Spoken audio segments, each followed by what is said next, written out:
नमस्कार. मीरा आणि सत्या बोलत असतात. सत्या म्हणत असतो, धूमकेतू हात जोडतो तुझ्यासमोर, पण प्लीज माझ्या बापाला त्रास होईल असलं काही वागू नकोस. त्यावर मात्र आता मीरा म्हणत असते, अहो असं काय करताय? काही गोष्टी तुम्हाला माहीत नाही आहेत म्हणून तुम्ही असं बोलताय. ज्या वेळेला तुम्हाला कळेल ना ते सत्य, त्यावेळेला तुमच्या लक्षात येईल की हे घरात नेमकं चाललंय काय. त्यावर सत्य म्हणत असतो, काय म्हणायचंय काय तुला? त्यावर मीराने सांकेतिक भाषेमध्ये सत्याला जे काही सांगितलेलं असतं ते ऐकून मात्र सत्य म्हणत असतो, धूमकेतू यावर माझा विश्वास नाही आणि तूही या फंद्यात पडू नको. त्यावर मीरा म्हणत असते, मला फक्त तुम्हाला इतकंच सांगायचं आहे, जोपर्यंत या सत्याच्या मुळाशी मी जात नाही ना तोपर्यंत सत्य मला झोप लागणार नाही. त्यावर सत्य म्हणत असतो, ठीक आहे, तुला काय करायचं ते कर, पण या सगळ्यामध्ये माझी साथ तुला नसेल ज्या ठिकाणी माझ्या बापाला त्रास होत असेल. त्यावर मात्र मीरा म्हणत असते, ठीक आहे, मी बघते माझ्या परीने. आणि अशातच आपण पाहतोय सत्या बेडरूममध्ये जातो. तेवढ्यात मीराजवळ सुधाकर येतात आणि म्हणत असतात, बघ बघ मीरा, पाहिलंस, मी तुला म्हटलं होतं ना या प्रकरणाच्या मुळाशी नको जाऊस, उगाचच भूकंप झाल्यासारखं होईल. त्यावर मीरा म्हणत असते, बाबा कधी ना कधी यांच्यासमोर ते सत्य आलंच पाहिजे असं तुम्हाला वाटत नाही का? त्यावर मात्र आता सुधाकर म्हणत असतात, एक गोष्ट लक्षात ठेव, सत्य आलं पाहिजे ही गोष्ट तर खरी आहे, पण अशा प्रकारे नाही, त्याला थोडा वेळ दे. त्यावर मीरा म्हणत असते, नाही बाबा, आणखी वेळ दिला ना तर ही जी बाई आहे ना निरुपा, ही माझ्या नवऱ्याला अक्षरशः मारून टाकेल. हे वाक्य ऐकल्यावर आता सुधाकर म्हणत असतात, मी तुला शब्द देतो, असल्या प्रकारचं काही होणार नाही, मी तिला माझ्या ताब्यात ठेवीन. त्यावर मात्र मीरा म्हणत असते, बाबा परवा किचनमध्ये बाईसाहेब काय म्हणाला माहिती आहे ना तुम्हाला? सत्यजित तुमचा अनावरच मुलगा आहे. हे वाक्य ऐकल्यावर सुधाकर म्हणत असतात, हा शब्द वापरताना तुला काहीच कसं वाटलं नाही? त्यावर मीरा म्हणत असते, मला या शब्दाचा अर्थच कळला नव्हता, पण आत्ता कळला आहे. मला आता या शब्दाला आता आपल्या घरातून कायमस्वरूपी काढून टाकायचं आहे. माझ्या नवऱ्याच्या आईला या घरात आणून तिला योग्य तो मान मिळवून द्यायचा आहे, म्हणजे हा शब्द यापुढे कोणी या घरात वापरणार नाही. हे वाक्य ऐकल्यावर सुधाकर म्हणत असतात, निरुपाच्या विरोधात जाऊन तू जर त्या बाईला या घरात आणणार असशील तर ते शक्य नाहीये, कारण हे घर निरुपाचं आहे. त्यामुळे तू लक्षात ठेव, जर असं काही करायला गेलीस तर आपल्या सगळ्यांना निरुपा घराबाहेर काढेल. त्यावर मीरा म्हणत असते, बाबा फार फार तर काय होईल, आपल्याला हे घर सोडावं लागेल, पण लक्षात ठेवा, आपण बाहेरही भाड्याने सध्या घर घेऊन राहू शकतो, पण या एकट्या घरात या बाईसाहेबांना राहणं अवघड होईल, म्हणून त्यांना आत्ताच कळू दे आपल्या माणसाचं महत्त्व. बघा, त्यांना विचारा, जर असं हवं असेल तर आपण असं करू, हे घर सोडू. त्यावर मात्र आता सुधाकर एकदम चाट पडतात. ते स्वतःशी बोलत असतात, ही मीरा काही समजून घ्यायला तयार नाहीये, काय करायचं आता? अशातच आपण पाहतोय आता सुधाकर कोपऱ्यात जाऊन बसतात. तेवढ्यात निरुपा मीराजवळ येते आणि बोलू लागते, तू तुझी शोध मोहीम थांबवणार आहेस का अजून पुढे चालू ठेवणार आहेस? त्यावर मीरा म्हणत असते, बाईसाहेब मी काय करायचं ना हे तुम्ही मला सांगायचं नाही, कारण तुमच्या अंगात जी वृत्ती आहे ना ती मला अजिबातच पटत नाही. माणुसकी नावाची चीज तुमच्याकडे नाहीच आहे. त्यावर निरुपा म्हणत असते, नाहीये, बोल काय करणार आहेस तू? त्यावर मीरा म्हणत असते, मी माझ्या हक्काच्या सासूला या घरात आणणार आहे, म्हणजे माझ्या नवऱ्याच्या आईला, तेही तुमच्या नाकावर टिचून.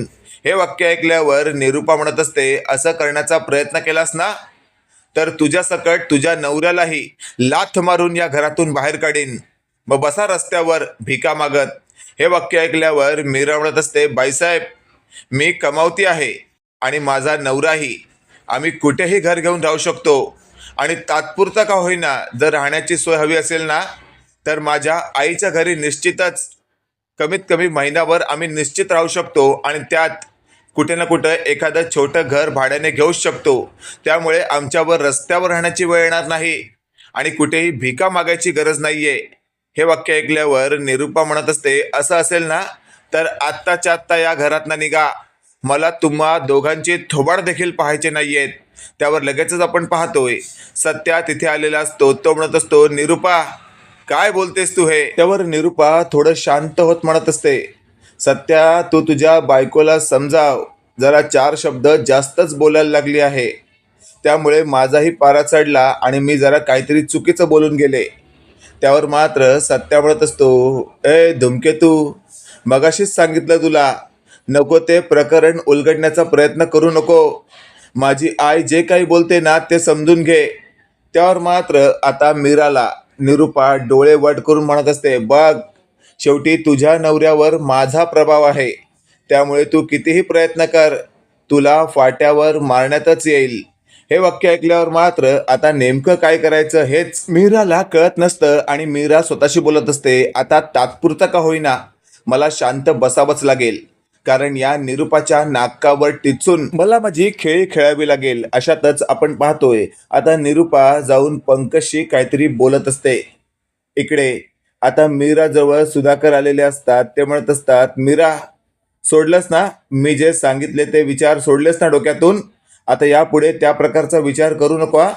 त्यावर मीरा म्हणत असते, बाबा माफ करा मला, पण मी आता शांत बसणार नाही. मला तर यांच्या आईचा पत्ता समजला आहे आणि आजच मी त्यांच्याकडे जाणार आहे आणि त्यांना मानाने या घरात आणणार आहे. त्यावर सुधाकर म्हणत असतात, काय करू मी तुझं? किती वेळा सांगितलं मी तुला, असं काही करण्याच्या भानगडीत पडू नको. त्यावर तिथे आलेली आजी म्हणत असते, सुधा, मला मीराचं म्हणणं पटतंय. आता तरी तू नीलावतीला योग्य तो मान मिळवून द्यावा असं मला वाटतंय. हे वाक्य ऐकल्यावर आता सुधाकर म्हणत असतात, आय आय काय बोलतेस तू हे? तुला चांगलंच माहिती आहे, निरुपासमोर जर मी नीलावतीला आणलं तर नक्कीच निरुपा तिचा रागराग करेल आणि तिला घरात सुद्धा घेणार नाही. त्यावर आता आजी म्हणत असते, सुधा काळजी करू नकोस तू, मी नीलावतीच्या बाजूने आहे, मीरा नीलावतीच्या बाजूने आहे, तू देखील तिच्या बाजूने राहा. आणि जर आपण तिघे नीलावतीच्या बाजूने असू तर सत्यजित देखील नीलावतीच्या बाजूने म्हणजे स्वतःच्या आईच्या बाजूने असणारच. मग आपण चौघे होतोय, आपण चौघे या निरुपावर भारी पडू शकतो. बघ विचार कर काय तो.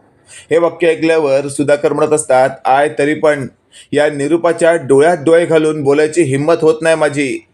त्यावर लगेचच आता आजी म्हणत असते, त्यासाठी तू टेन्शन घेऊ नको, मी बघते काय करायचं ते. आणि अशातच आपण पाहतोय मागचा पुढचा विचार न करता मीरा म्हणत असते, बाबा आत्ताच्या आत्ता तुम्ही माझ्याबरोबर चला. आणि थेट नाईलाजास्तव सुधाकरला मीरा बरोबर आता त्या ठिकाणी जावं लागतं जिथे सुधाकर यांची पहिली बायको असते. मीराने दाराची बेल वाजवल्यावर आतून एका बाईने दार उघडलेलं असतं आणि समोर असलेल्या बाईने समोर उभ्या असलेल्या सुधाकर यांना पाहताच तिच्या डोळ्यात आनंद अश्रू तळतात. लगेचच आता सुधाकर म्हणत असतात, कशी आहेस नीलावती? हे वाक्य ऐकल्यावर आता नीलावतीला खूपच बरं वाटतं आणि नीलावती म्हणत असते, मी ठीक आहे, तुम्ही कसे आहात? आणि अशातच आता सुधाकर म्हणत असतात, मीही ठीक आहे. त्यावर लगेचच आपण पाहतोय नीलावती म्हणत असते, पण ही कोण? त्यावर सुधाकर म्हणत असतात, नीलावती, तू हिला नाही ओळखलंस? त्यावर मात्र नीलावती आता मीराला निरखून पाहत असते आणि शेवटी सुधाकर म्हणत असतात, नीलावती, तू कसं काय ओळखशील? तू तर हिला पहिल्यांदा पाहत आहेस. पण तुला सांगू का, ही तुझ्या खूपच जवळची आहे. हे वाक्य ऐकल्यावर नीलावती एकदम कन्फ्यूज होते. अशातच आता सुधाकर म्हणत असतात, अगं ही तुझ्या सत्यजितची बायको आहे. हे वाक्य ऐकल्यावर नीलावतीला खूपच बरं वाटतं आणि नीलावती मीराला जवळ घेत तिच्या डोक्यावरून हात फिरवत असते, गालावरून हात फिरवत असते आणि म्हणत असते, खरंच किती सोज्वळ, किती गुणी आणि किती सुंदर आहे. हे वाक्य ऐकल्यावर मात्र सुधाकर म्हणत असतात, वय अगदी तुझ्या सत्यजितला शोभेल अशी आहे. हे वाक्य ऐकल्यावर नीलावती म्हणत असते, माझा सत्यजित? सत्यजित कसा आहे माझा आणि कुठे आहे तो? तो नाही आला? त्यावर मात्र सुधाकर म्हणत असतात, नाही, तो नाही आलाय, आम्ही दोघंच आलोय तुला घ्यायला. हे वाक्य ऐकल्यावर नीलावती म्हणत असते, घ्यायला? त्यावर मीरा म्हणत असते, होय आई, आता तुम्ही देखील आमच्या बरोबर राहायचं. हे वाक्य ऐकल्यावर नीलावती म्हणत असते, नाही, मी त्या निरुपाच्या घरात अजिबातच येणार नाही. हे वाक्य ऐकल्यावर मीरा म्हणत असते, आई, तुम्ही आमच्याबरोबर चला, ज्या ठिकाणी बाबा राहणार त्या ठिकाणी तुम्ही राहिलात तर काही फरक पडणार नाहीये. हे वाक्य ऐकल्यावर आता नीलावती म्हणत असते, नाही मीरा, काही गोष्टी नाही माहितीये तुला. त्या निरूपाला अजूनही तू तितकं ओळखत नाहीयेस, कारण त्या निरूपाला मी चांगलंच ओळखते. मला ती त्या घरात अजिबातच प्रवेश देणार नाही. त्यावर मीरा म्हणत असते, म्हणून तर मी आणि बाबा स्वतः आलो आहोत तुम्हाला न्यायला. तुम्ही नका काळजी करू, त्या घरात तुम्हाला मानाने आणण्यात येईल आणि तुम्हाला कोणत्याही प्रकारचा त्रास होणार नाही याची गॅरंटी माझी. हे वाक्य ऐकल्यावर मात्र सुधाकर म्हणत असतात, बघ, तुझ्यापेक्षा तर तुझी सून खमकी निघाली. चल, आता तर काही काळजी करू नको. तुझ्या सोबतीला तुझी सून आहे, तुझी ताकद बनून तुझ्या बरोबर असणार आहे. हे वाक्य ऐकल्यावर आता नीलावतीला खूपच बरं वाटतं आणि अशातच आता या दोघांच्या फोर्समुळे ती तयार झालेली असते आणि शेवटी ती आता आपली बॅग घेऊन बाहेर येते. इकडे आपण पाहतोय पंकजला निरूपा म्हणत असते, पंकज, एक गोष्ट लक्षात ठेव, ती बाई जर या घरात आली ना तर आपल्या घराचं वाटोळं होणार आहे. तुझ्या या मम्माचं महत्त्व कमी होणार आहे. आणि असं तुला वाटतं का? त्यावर पंकज म्हणत असतो, नाही मम्मा, काळजी करू नकोस तू. ती बाई या घरात यायच्या आधीच मी घराला आतून कड्या लावतो. म्हणजे कसं आहे, त्या बाईला घरात शिरताच येणार नाही. त्यावर निरूपा म्हणत असते, अरे किती बावट आहेस तू. दाराला कडी लावून असं कोणाला अडवता येईल का? बघ, काय तो दुसरा विचार कर. त्यावर पंकज म्हणत असतो, मम्मा, मी काय विचार करू, मला तर काही सुचत नाहीये. त्यावर लगेचच आपण पाहतोय तिथे असलेली निरूपा म्हणत असते, तुझ्या डोक्यात ना काहीच येणार नाही. तुझ्या डोक्यात ना फक्त भुगा भरलाय, भुगा. आणि अशातच पंकज म्हणत असतो, मम्मा, अशा प्रकारे माझा अपमान करू नको हा. मी एवढा शिकलोय, माझ्याकडे सगळ्या प्रकारच्या डिग्र्या आहेत. त्यावर पंकजला निरूपा म्हणत असते, घाल त्या चुलीत. डिग्र्या आहेत म्हणे, जनरल नॉलेज तर तुला अजिबातच नाहीये. त्यावर पंकज म्हणत असतो, ए मम्मा, अशा प्रकारे माझा अपमान करू नको हा. तेवढ्यात आपण पाहतोय आता दारावरची बेल वाजलेली असते आणि आजीने दार उघडलेलं असतं. समोर आपल्या सुनेला नीलावतीला पाहिल्यावर आजी म्हणत असते, थांब, आता तुझं अवक्षण करूनच तुला घरात घेते. हे वाक्य ऐकल्यावर आता मीरालाही खूप बरं वाटतं आणि लगेचच आपण पाहतोय आता आजीने थेट औक्षणाचं ताट आणलेलं असतं आणि मग मीराने स्वतःच्या सासूचं औक्षण करत तिला घरात घेतलेलं असतं. तेवढ्यात आपण पाहतोय निरूपा म्हणत असते, ए मीरा, काय चाललंय तुझं? मगाशीच तुला सांगितलं होतं, या घरात राहायचं असेल तर माझ्या परीने राहावं लागेल. तू या माझ्या सवतीला कसं काय घरात आणू शकते? त्यावर लगेचच आता मीरा म्हणत असते, बाईसाहेब, आत्तापर्यंत खूप मान दिला मी तुम्हाला, पण यापुढे तसल्याच प्रकारचा मान हवा असेल ना तर व्यवस्थित बोला. हे वाक्य ऐकल्यावर निरूपा म्हणत असते, पाहिलंस पंकज, काय अवस्था झाली माझी. ही बाईने अजून घरात पाऊल ठेवलं नाही तरीही.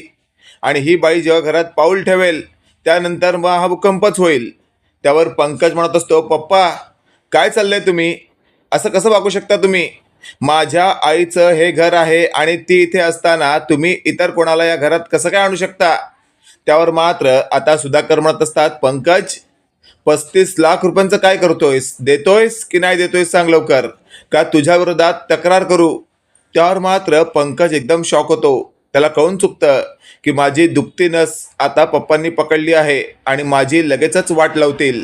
त्यावर लगेचच आपण पाहतोय आता निरूपा म्हणत असते, वा वा वा वा, म्हणजे 35 लाख रुपयाच्या जोरावर आता तुम्ही तुमच्या या माझ्या सवतीला घरात आणणार तर? त्यावर मीरा म्हणत असते, गप्प बसा बाईसाहेब, एक शब्दही जर चुकीचा काढलात ना माझ्या सासू विरोधात तर मात्र मी गप्प बसणार नाही. अशातच आपण पाहतोय आता थेट मीराने एक हात धरलेला असतो नीलावतीचा आणि दुसरा हात सुधाकर यांनी धरलेला असतो आणि मानाने तिला घरात आणलेलं असतं. अशातच आपण पाहतोय आता सुधाकर म्हणत असतात, निरूपा, आतापर्यंत खूप ऐकलं तुझं, पण यापुढे काही चुकीचं बोलण्याआधी 10 वेळा विचार कर, नाहीतर माझ्या वेगळ्याच रागाला तुला सामोरं जावं लागेल. त्यावर निरूपा म्हणत असते, काय करणार आहात तुम्ही? आता तर मी तुमचा अपमान हिच्यासमोर करणार आणि हिचा देखील अपमान करणार मी. लगेचच आता नीलावती त्या निरूपाला म्हणत असते, निरूपा, इतकी वर्ष मी या घरापासून लांब होते, माझ्या नवऱ्यापासून लांब होते, पण आता तरी मला सुखाचे 4 दिवस पाहू दे. त्यावर निरूपा म्हणत असते, गप्पा बस, या घरात तुला सुख अजिबातच लाभणार नाही. जर सुख हवं असेल ना तर इथून चालती हो.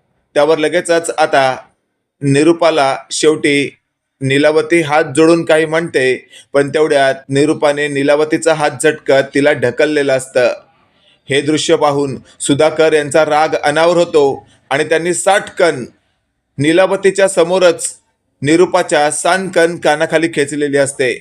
निरूपा जागच्या जागी 2 वेळा फिरते आणि म्हणत असते, काय केलं तुम्ही हे? माझाच घरात माझाच अपमान केलात.